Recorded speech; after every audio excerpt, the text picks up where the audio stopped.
Tem alguém oferecendo o que Deus não ofereceu, e alguém querendo ter o que Deus não disse que teria. Por isso eu não estou anulando o fato de que nossas lutas e nossa ansiedade encontra acolhida no colo do nosso Deus. E nossas petições são feitas a Ele. E Ele é o Deus que nos cobre e nos atende. Como? Quando? Nós não temos controle sobre isso. Você não tem controle de quantos dias você passou pela luta que você passou. Você não tem controle sobre o dia que você saiu dela, nem do dia que você entrou.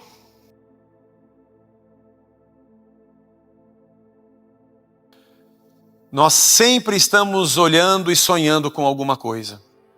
Quem já assistiu aquele filme evangélico O Terminal, com o Tom Hanks, onde ele para mim é evangélico, onde ele faz o papel do Victor Navorsky, que conhece a Amélia, que é uma comissária de bordo por quem ele se apaixona, e ele está preso dentro do terminal, né? De embarque. Você vai contar? Eu nunca vi o filme. É um filme de 20 anos, você não viu ainda, você merece um spoiler monstro. Está merecendo já. Você não viu o terminal? Aliás, filme do Tom Hanks, quando sai, você vê qualquer um, porque todos são bons. Ele não faz filme ruim. Mas enfim.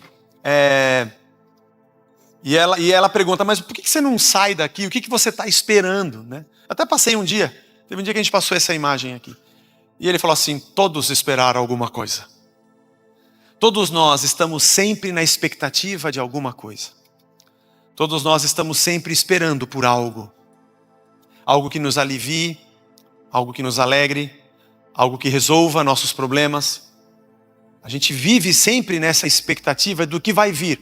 E virá. Quem não sonha não vive. Quem não espera por nada não tem razão para levantar da cama toda manhã. A gente tem algumas máximas e algumas frases que sempre nos empurram a sonhar e a esperar. E eu jamais poderia dizer a você que, sendo uma pessoa saudável, tendo um Deus amoroso como temos, e tendo inteligência e condições, que nós não podemos sonhar e nem olhar para frente. Claro que sim. Que nós não temos nossos anseios, nossos planos, nossos projetos de vida. Claro que você deve ter. É justo.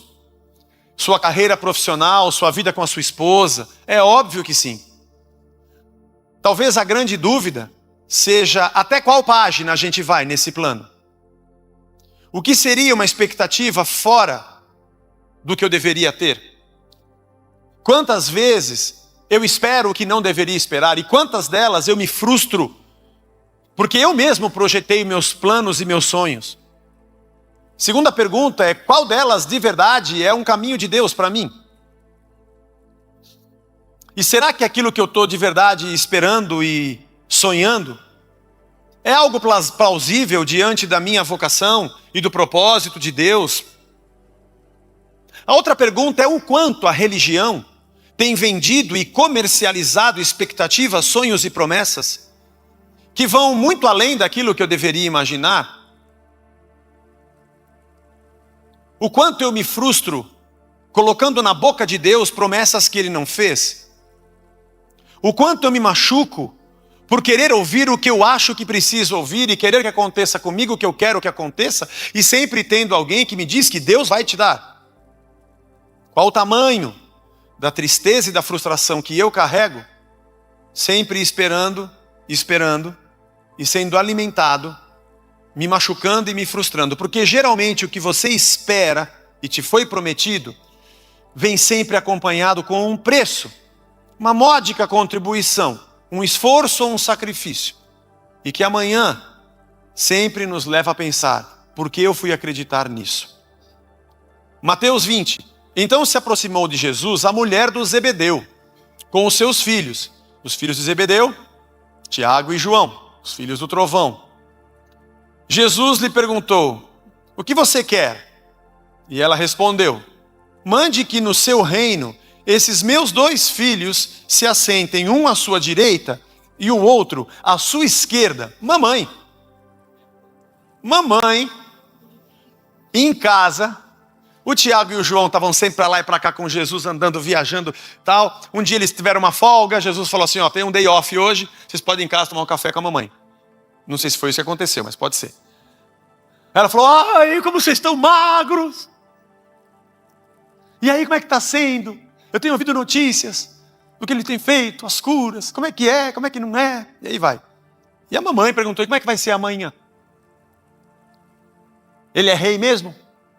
Mãe, está parecendo que não está. Mas vocês têm se dedicado muito, porque eu estou vendo. Sempre que eu vejo as fotos no jornal, sempre vocês estão atrás dele. Eu sei que vocês são... Vocês dois e o Pedro. Mas o Pedro não é meu filho, não tem nada a ver com isso, ele que se vire. Vocês dois, vocês falaram com ele? Da última vez que vocês vieram aqui, eu falei, olha, vocês falam com ele que vocês têm que ter um cargo melhor nesse reino que ele vai ter. Vocês falaram? Mãe, a gente não quis falar, por que não falaram? Não está na Bíblia isso, foi Deus que me revelou essa cena. Não, mãe, é que é chato, tá sempre os outros 10 lá, sabe? E a gente não tem um momento só com ele. Eu vou falar com... Não, mãe, a senhora não vai, eu vou! Se vocês não forem, eu vou! E não é se vocês não forem, se vocês não forem. Se vocês não forem, eu vou! Mas também não é tão ruim a mãe ir, né? Porque daí ela ajuda, porque também a gente quer falar, mas a gente não quer falar. Então, de repente, a mãe dá uma força e ela vai. Naquela manhã, os 10 já estavam lá, chegaram mais cedo, e eles chegaram com a mãe. E os outros, veio com a mamãe. Não na hora que ela chegou, foi quando ela foi um pouco mais à frente, que ela foi no banheiro. E aí ele falou, veio com a mamãe? O que aconteceu? Aí ela foi, oi Jesus. Tudo bem? Eu sou a mãe do tio. Eu sou a mãe do João, eu sou a mãe do Tiago. Muito prazer. Eu vim, na verdade, olha, eu tenho achado muito bonito seu ministério. Como é sempre com elogio. Muito bonito seu ministério. O senhor tem feito uma coisa maravilhosa. Nossa Senhora. Nem tinha Nossa... Naquela época, Maria nem era Nossa Senhora ainda. Foi aí que nasceu o Nossa Senhora. Aí... Eu não coloquei isso no estudo, pintou agora aqui na cabeça, irmãos. Então, eu preciso voltar para o estudo aqui, porque fica engraçado, né? Essa coisa de stand-up, às vezes funciona mais que a pregação. E aí, então ela falou, então, eu queria te pedir uma coisa. Pode pedir. Eu conheço meus filhos. Eu sei a educação que eu dei para eles. E tenho visto como eles têm se dedicado. Só precisa preparar para eles, quando o senhor estiver no teu trono, no seu reino, tipo assim, a economia, a habitação tem que estar com eles dois. Esses dois ministérios têm que estar, um à sua direita e outro à sua esquerda. Mande que no teu reino, esses meus dois filhos se assentem, um à sua direita e o outro à sua esquerda. A Bíblia diz que Jesus está à destra do Pai, lá no trono, em Apocalipse. Então quer dizer que quem se assenta à esquerda de Cristo vai ter que tirar Deus, né? Tudo bem, você tira Deus e coloca o seu filho, não tem problema. É uma questão de espaço, senta junto com o Pai, do seu lado. Mas Jesus disse... É que ela não pensou que Jesus ia estar na cruz. E que era um momento digno do Deus que se sacrifica pelos seus. Talvez ela poderia ter um filho à direita e outro à esquerda de Jesus. Mas essa posição ninguém quer. A da cruz não. Eu quero a do trono. Essa é que é legal. Nós chegamos até Deus com as nossas expectativas, né? Eu sempre quero saber o que eu posso tirar de bom de Deus para mim. E Jesus disse, mas vocês não sabem o que estão pedindo. Os dois filhos, na verdade, quando ela começou a falar, eles foram se aproximando. Eu tive a visão, eu vi a cena. E eles ficaram ali, oi Jesus, tudo bem? É minha mãe, eu estou falando com ela, já sei e tal. Vocês não sabem o que estão pedindo. Será que vocês podem beber o cálice que eu estou para beber? Vocês estão prontos para estar à minha direita e à minha esquerda em qualquer lugar? E eles não entendiam nada, irmãos. Mais por fora do que cachorro quando cada mudança. Pijama em lua de mel. Não sabia nada. Aí falou assim, podemos. Nós podemos. Sim, né? Tiago, João, a mãe. Vocês podem, não podem, filho? Eles podem. Vão ficar à tua direita e à tua esquerda em qualquer lugar. Tá bom? Fechou? Onde que a gente assina? E Jesus disse, tudo bem. Vocês beberão o meu cálice. Já que vocês estão dispostos a sofrer pelo meu nome, vocês não sabem o que vocês estão falando? Vocês vão ser perseguidos sim. Vocês não sabem o que vocês estão pedindo. Mas quanto a sentar à minha direita e à minha esquerda, não me compete concedê-lo. Sabe o que é? Isso é para aqueles a quem está preparado pelo meu Pai. Eu não sei disso. Aí os outros 10 discípulos ouviram, né? Eu não sei se foi o Judas ou se foi o Pedro que chegou mais perto, ficou de butuca. E ficaram indignados com os dois. A mãe foi embora, tchau mãe, beijo, tchau Jesus, obrigado. Foi embora, não muito satisfeita. E os dois voltaram para os 10. Aí começou o forrobodó de cuia. Você é um folgado pra caramba, você não querer mandar na gente, ficou aquela briga. Mas eu não acho que ficou a briga porque eles não queriam que tivessem dois sobre eles. É porque todo mundo queria essa posição, na verdade. Ninguém teve a mãe para ir lá reclamar. Ou não teve coragem de dizer. Porque quando o bagulho começou a crescer, começou a ficar famoso, esses caras, nós somos, imagina a conversa dos 12 quando Jesus dormia. Cara, ele é o cara, hein? A gente tem que estar pronto porque ele deve assumir. Eu não sei quem vai ficar com o sinédrio, ou quem vai ficar cuidando, quem vai indicar o sacerdote. Eu não sei direito. Se a gente ganhar de Roma, quem vai assumir aí a Galileia, quem vai cuidar da Judéia, entendeu? Porque a coisa vai ser grande. Ele deve enviar alguém para Roma, algum representante, vai ter um chanceler, vai ter um embaixador. Vai ser tudo nós, mano. Devia ser esse o papo deles. Não foi nada disso que Cristo disse. Mas a nossa cabeça anda muito mais à frente do que o que Deus diz. E geralmente é a nosso favor. Geralmente para as nossas bênçãos e para a nossa alegria. Nem vou dizer que não sejam genuínas e plausíveis. Mas são. Então Jesus chamou todo mundo para perto e falou assim: vocês sabem que os governadores dos povos os dominam.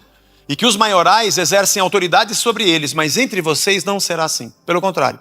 Quem quiser tornar-se grande entre vocês, se coloque a serviço dos outros. E quem quiser ser o primeiro entre vocês, seja servo de vocês. Tal como o Filho do Homem, como eu, que não vim para ser servido, mas para servir e dar a sua vida em resgate de muitos. Vamos ajustar as expectativas. Vamos colocar no lugar o que vocês estão querendo e sonhando. Irmãos, o mundo que a gente vive é um mundo de dor. Tá aí, ó. Deus cria, o homem cai e o mundo se torna um lugar do fim. Caminha para o fim, degeneração e morte. Cristo vem para a redenção do ser humano. E depois disso virá o fim. Enquanto a gente está nesse mundo, nós conhecemos o reino e a sua graça. Até que estejamos com ele na eternidade. Mas esse mundo é um mundo de dor. A vida já deu errado. Nós demos errado no Éden. Nós já temos uma vida complexa por causa do pecado, da maldade. Jesus disse que por se multiplicar a iniquidade nos últimos tempos, o amor de quase todos esfriaria. Essa é uma realidade. E toda a ilusão que temos de que teremos vida plena nesta vida é uma grande ilusão. Isso não significa que o Senhor Deus, Jesus, o nosso sábado, Senhor, nosso refúgio e fortaleza, o Senhor que nos livra, o Deus que nos ama, não cuide de nós. Claro que sim. Isso não significa que o Senhor não nos dê sustento e não nos ame e não nos proteja. Claro que sim. Mas Ele não nos tirou desse mundo de dor. Nós vivemos já os prenúncios do reino, mas ainda não na sua plenitude. E Deus estava ali na cruz, em Cristo, reconciliando consigo mesmo todas as coisas. Isso está escrito em 2 Coríntios 5, 18 e 19. Tudo provém de Deus que nos reconciliou consigo mesmo por meio de Cristo e nos deu o ministério da reconciliação, a saber, que Deus estava ali em Cristo, reconciliando consigo o mundo, trazendo de volta para Ele, através da sua cruz, não levando em conta os nossos pecados e nos confiando uma palavra de reconciliação. Irmãos, o nosso desejo de sair da dor é natural. O nosso desejo de vida plena é plausível, é isso mesmo. Não há nada de errado. O desejo de que as coisas deem certo na sua vida, está tudo certo. De que seus filhos se formem, de que o teu trabalho dê certo, que a tua empresa avance, que você prospere, que você tenha uma boa condição. Isso não é errado a princípio, e claro, nunca poderia ser errado. Afinal de contas, Deus nos deu esse mundo e disse: cuidem de tudo. Tem aí semente, tem árvores, multipliquem-se, cuidem da terra. Sejam felizes. A nossa dor e a nossa angústia, o nosso desejo de sair de um mundo que nos sufoca, é porque temos saudade daquilo que um dia tivemos. Nosso desejo e nossa saudade do Éden. Falei aqui, acho que é um domingo ou dois atrás, Deus nos criou para conquistar. Mentira, Deus não te criou para conquistar. Deus te deu de graça desde o Éden. É que o homem pecou, tomou do fruto, e o mundo entrou em colapso. O pecado de Adão e de Eva tem efeitos cósmicos. A terra entrou em degeneração e nós também. Passamos a ser deuses de nós mesmos. Estamos levando o mundo ao colapso na maldade, na ausência de Deus, que é o mal. A ausência dele é que é espaço para nós. E nessa situação, todos nós nascemos com essa angústia.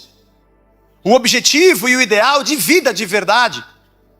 Por isso nós choramos diante dos filmes, diante das peças, das poesias e da arte que nos fala da vida verdadeira, nos fala da verdade, nos fala do amor, nos fala da justiça, nos fala do socorro não fingido, nos fala da generosidade, nos fala da compaixão. Essas coisas mexem conosco, são o alvo da nossa vida, porque não a temos de verdade.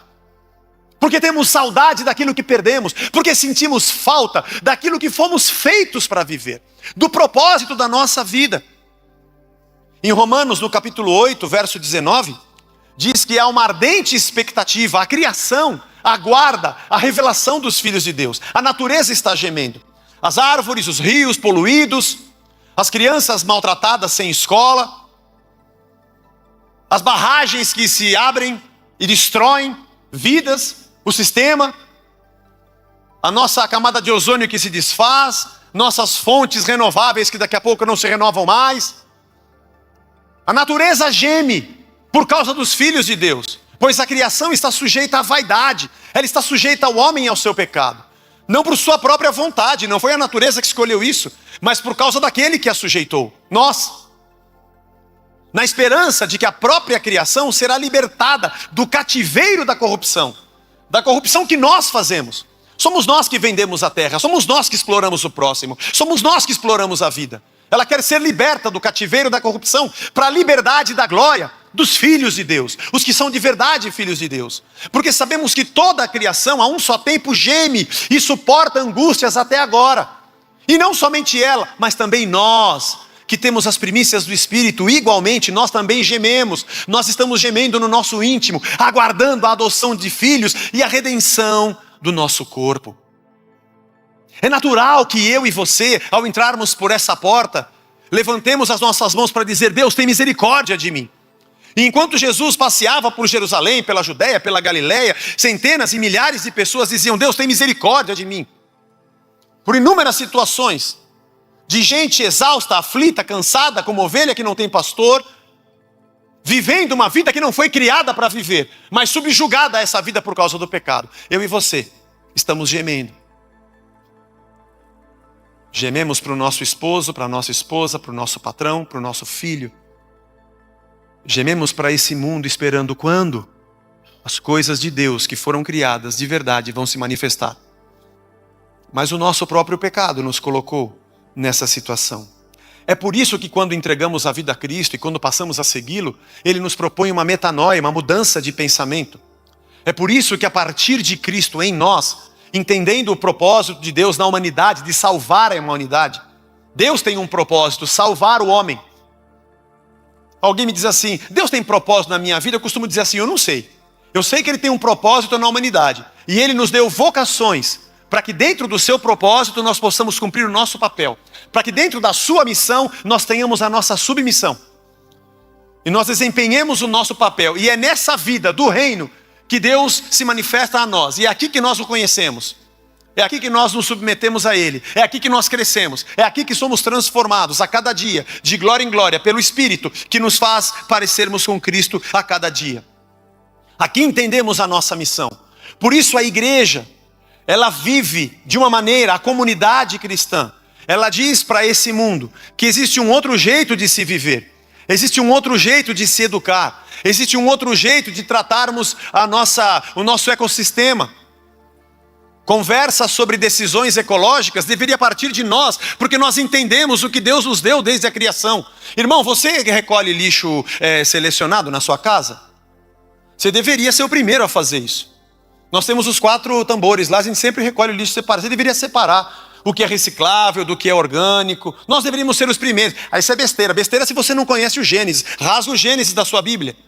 Achamos que cristão é quem vem na igreja e canta, mas saímos por aquela porta e somos os piores cidadãos. Nosso senso de justiça, nosso senso de honestidade, o nosso senso de auxílio, de justiça social, de igualdade, parte do Evangelho, parte do reino de Deus, parte do Gênesis, parte da criação. A igreja de Cristo é um sinal para esse mundo que o gemido por vida verdadeira encontra eco e encontra acolhimento em Cristo Jesus e na sua cruz. Encontra paz na cruz de Cristo, ainda que não por completo, porque nós aguardamos a redenção final.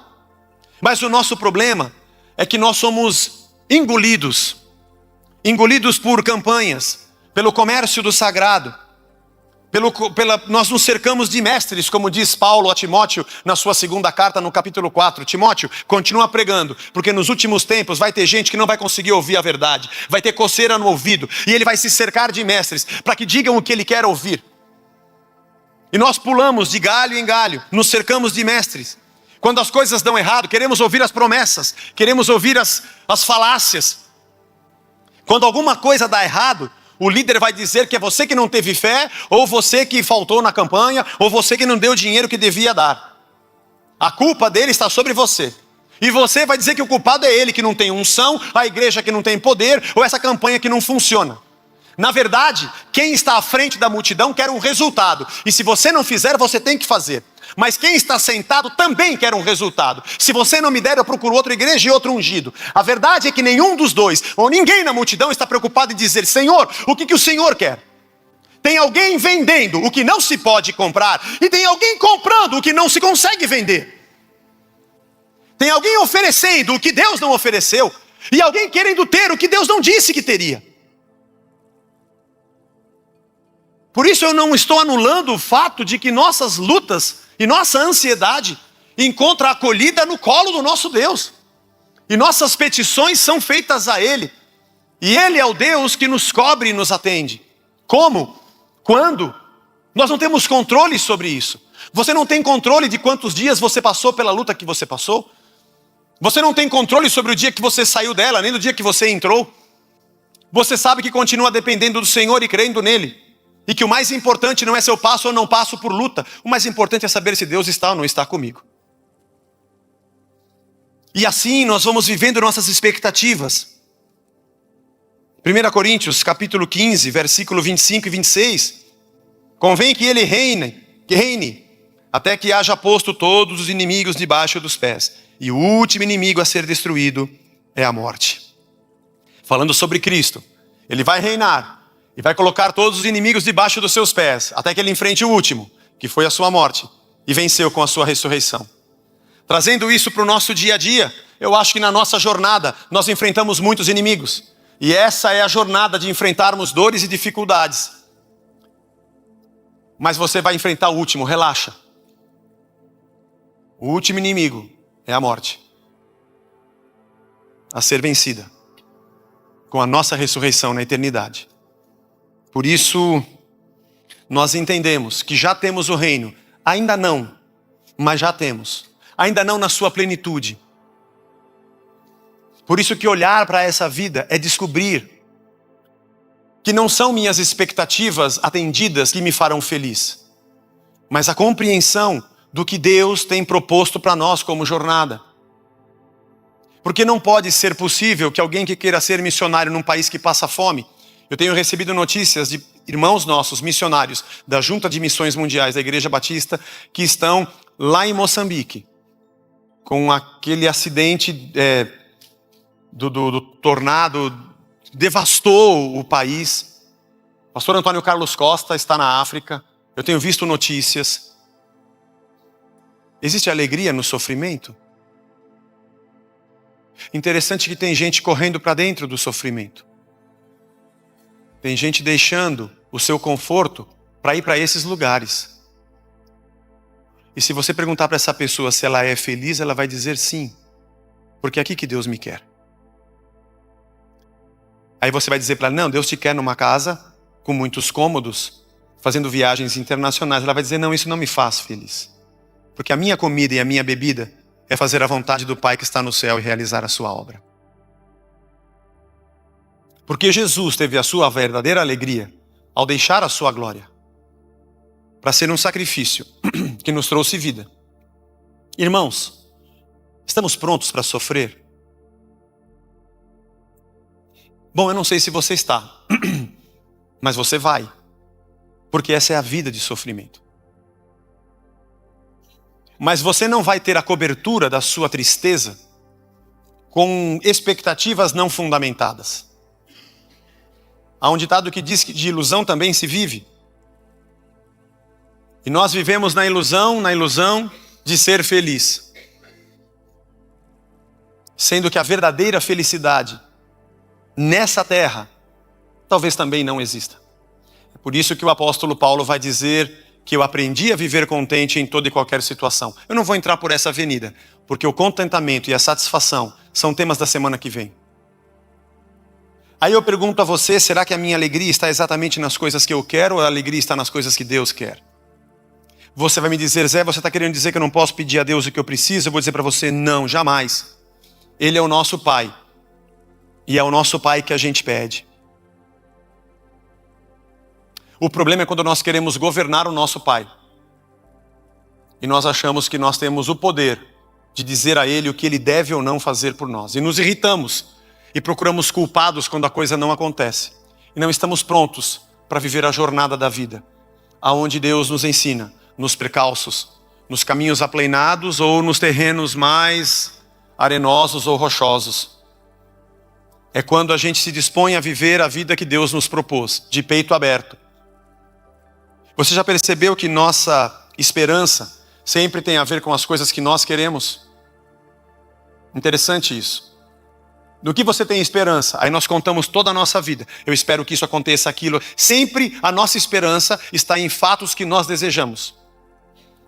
É muito interessante quando Jeremias, em Lamentações, no capítulo 3, no versículo 20, diz assim, a minha alma continuamente se lembra disso e se abate dentro de mim. Quero trazer à memória o que pode me dar esperança. Espera, esperança é uma coisa que está para frente, que ainda não aconteceu. Como é que eu vou trazer à memória uma coisa do passado? Passado não tem a ver com esperança, passado é história. Esperança é uma coisa que não aconteceu. Essa frase parece uma frase sem sentido. Essa frase parece uma frase de um paradoxo. Como é que eu vou trazer uma coisa do passado para me dar esperança? É porque a minha esperança não reside naquilo que a minha expectativa deseja, mas a minha esperança dorme em quem Deus é. É o que está para trás que me dá esperança. É o Deus que morreu por mim na cruz que me dá esperança. É o Senhor que se entregou por mim que me dá esperança. É o Senhor que disse, eu estou com você todos os dias até a consumação dos séculos. É isso que me dá esperança. É aquele que diz, invoca-me e te responderei. É isso que me dá esperança. Saber que o Deus me ama e que o Senhor está ao meu redor. Porque Cristo, quando esteve na terra, não tinha a esperança de ser livre da cruz. Não tinha a esperança de se livrar da morte e continuar vivendo aqui. E nem era esse o seu propósito, porque ele veio para se entregar. Mas a nossa esperança reside no fato de que Deus está em nós. E você e eu sabemos. Passamos por coisas muito difíceis. E você também tem na sua história várias situações que Deus não te livrou. Você tinha toda a expectativa de que não ia acontecer. E você nunca se imaginou passando por aquela situação. E você nunca se viu dentro daquele terremoto. E você tinha expectativa e orou e falou, Deus vai me livrar disso. E Deus disse, não. Você vai atravessar o deserto e eu vou estar com você. Não, você vai andar no vale, mas não está sozinho. Eu sou a tua sombra, a tua direita e eu estou com você. Você vai enfrentar aquela batalha, mas eu vou te fortalecer. Ou, como nós lemos no Evangelho, quando você estiver diante do juiz, eu vou colocar as palavras na sua boca. Interessante como nós fazemos da nossa expectativa o motivo da nossa fé. E nós cremos nos nossos planos, não cremos em Deus. Por isso a pergunta é interessante, você não acredita no milagre? E a resposta, por mais besta que possa parecer, é verdadeira? Claro que não. Eu não acredito no milagre, eu acredito em Deus. O objeto da minha fé é o Senhor que habita em mim e que está comigo e que morreu por mim na cruz. O milagre não é uma entidade. E muitas pessoas dizem que se você acreditar no milagre, ele acontece, como se Deus não fizesse parte disso. Por isso eu me esforço para pagar milagres. Porque para um milagre acontecer, eu tenho que acreditar no milagre. Eu creio que esse carro vai funcionar, eu creio que essa pessoa vai ser curada, eu creio que isso aqui vai acontecer na minha vida. Mas o objeto da minha fé não é uma coisa, nem um fato. O objeto da minha fé é Deus. É muito difícil dizer isso para você. Quero dizer a você que isso é muito difícil de pregar. E muito mais difícil de viver. Porque eu também passo por situações em que eu falo, Deus vai fazer. E Deus fala, você perguntou para mim antes de dizer para os outros? Mas você acha, Zé, que Deus pode me fazer passar por caminhos que eu não queria? Ou se acho? Por quê? Essa é uma das perguntas que eu vou fazer quando eu chegar lá. Entra na fila, pega a senha e vamos junto. Mas eu sei que Ele é poderoso e está conosco. Eu sei que é nessa trilha de dor que nós temos conhecido o nosso Deus. É nessa trilha que nós temos nos conhecido. É nesse caminho que a gente se entende como corpo. É aqui que a gente se socorre. É aqui que nossa amizade se desenvolve. É aqui que a gente dobra o nosso joelho e depende de Deus. É aqui que a gente fala, Senhor, minha vida está nas tuas mãos. Venha o que vier. É aqui que de verdade a gente aprende a dizer, Ele é meu pastor e nada me faltará. E as pessoas vêm me perguntar, olha as coisas que você está passando. Por que perguntam as nações, onde está o vosso Deus? Você não vai na igreja? Olha a sua vida como é que está. E a minha resposta é o quê? Não, você vai ver. Não, minha resposta é outra. No céu está o nosso Deus. E tudo faz como lhe agrada. Se hoje Ele quer que eu passe por isso, eu vou passar. Se Ele não quisesse, eu não passaria. E aí, o Deus de vocês vai livrar vocês da fornalha? Não sei, Sadraque, Mesaque e Abednego. Se Ele quiser livrar, Ele livra. Se Ele quiser que a gente morre. Mas uma coisa eu sei, nossa vida está na mão dEle, não na sua mão, Nabucodonosor.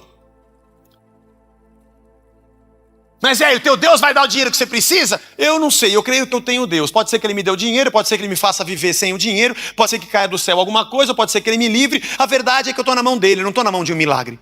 E agora, você vai morrer afogado? Não sei, pode ser que Ele abra o mar, ou que Ele faça eu andar por cima das águas, ou que Ele mande um helicóptero, ou que a coisa se resolva do lado de cada margem mesmo. Mas isso não cabe a mim. A minha fé reside no fato de que o Senhor me ama. É muito difícil dizer isso, porque a gente perde o controle. E deixamos de crer nas nossas expectativas, que nos frustram. Eu queria falar com você que talvez esteja triste.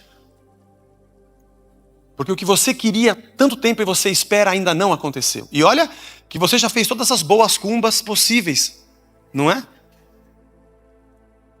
Como diz o Ziel, tem a macumba, e nós evangélicos temos a boa cumba, né?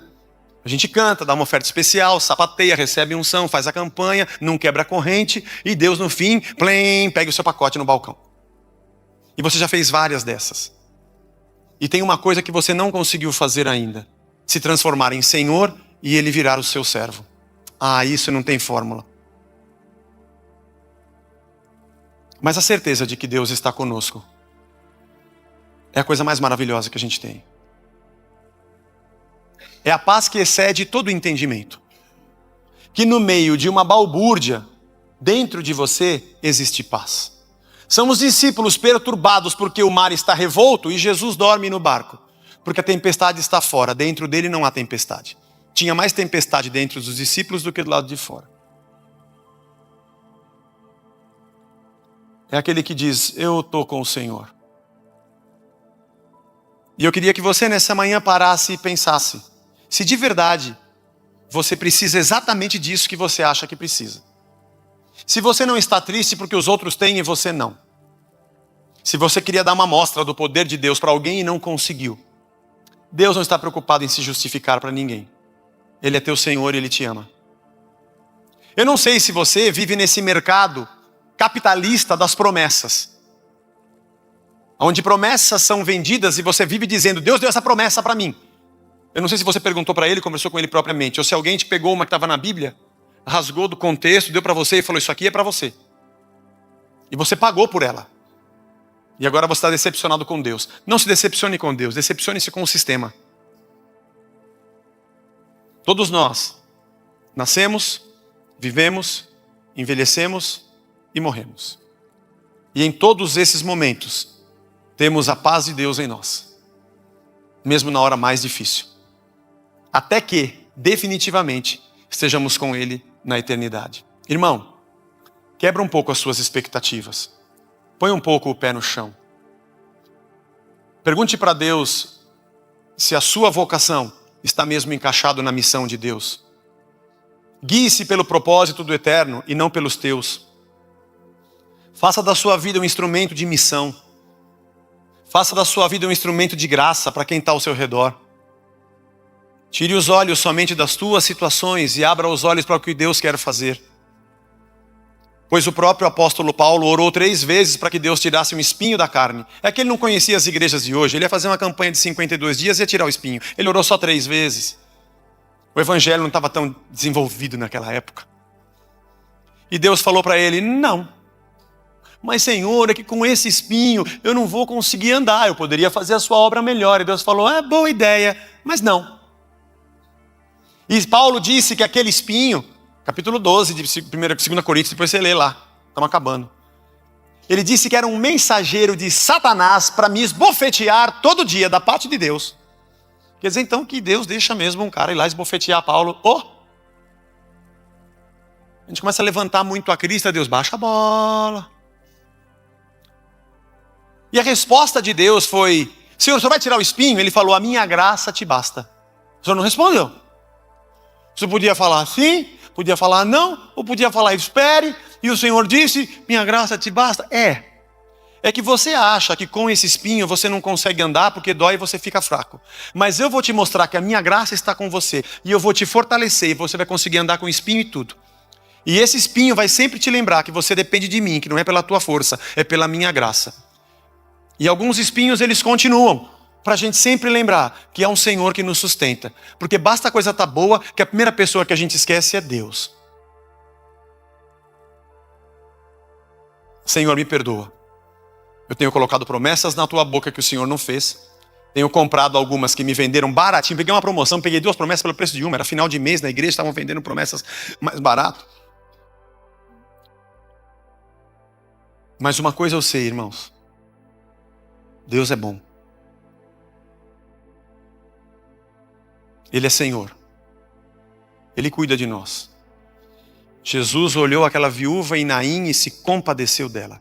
Ele olhou essa multidão e ele se compadeceu das pessoas. E hoje, a sua igreja e o seu corpo se compadece do sofrimento humano. E o Senhor que se compadece e socorre é o mesmo. Ele se compadece de nós. E Ele cuida de nós. Nós só não somos os senhores, somos servos. Mas não precisamos fazer Deus se curvar à nossa vontade. Deus nos ajude a entender a separação desses 2 valores. Que possamos ser de verdade gente crente. Que ora mesmo, intercede e crê na misericórdia e no amor de Deus. Venha o que vier, mas a gente crê. Ao mesmo tempo que somos gente que sabemos que não comandamos Deus. Mas independente do que venha, Ele estará conosco. E a nossa fé nos diz que a gente pode deitar e descansar. Porque o Senhor cuida de nós. Sejamos fortalecidos. E talvez você possa olhar para a sua dor e ser um pouco mais aliviados. Não porque ela passou, mas porque você mudou. Porque você já encara de outra forma. Tem umas situações na minha vida que faz anos que não se resolvem. Às vezes algum amigo me encontra e fala, aquela coisa ela melhorou? Eu falo, não, mas eu melhorei. Eu olho para ela ali e ela já não me incomoda tanto. Afinal de contas, Deus vem sustentando há tanto tempo. O mesmo Deus que sustentou ontem continua sustentando hoje. Eu poderia arrancar os cabelos e dizer que se Deus não fizer aquilo, Ele não é Deus. Deus não se curva às minhas chantagens emocionais. Eu é que preciso me curvar à sua vontade e parar de lutar contra Ele. E deixar de inventar minhas expectativas e transformá-las de verdade numa fé, num Deus que cuida de nós. E eu espero que Deus te abençoe. Espero que você seja muito feliz. Espero que você, a sua família, os seus filhos, oramos por você. Que você vença essa cirurgia, que você passe por essa enfermidade, porque a gente se ama e a gente quer estar junto. Até o último dia em que nós estaremos uns nos velórios dos outros. Porque isso vai acontecer. Alguns com alegria, outros com mais tristeza. Alguns dizendo até breve, outros dizendo, Senhor, não posso me encontrar com Ele de novo. Mas lá Ele será perfeito, fica tranquilo. Isso vai ser muito bonito, porque nós combatemos o bom combate e lutamos a vida toda. Completamos a nossa carreira e guardamos a fé.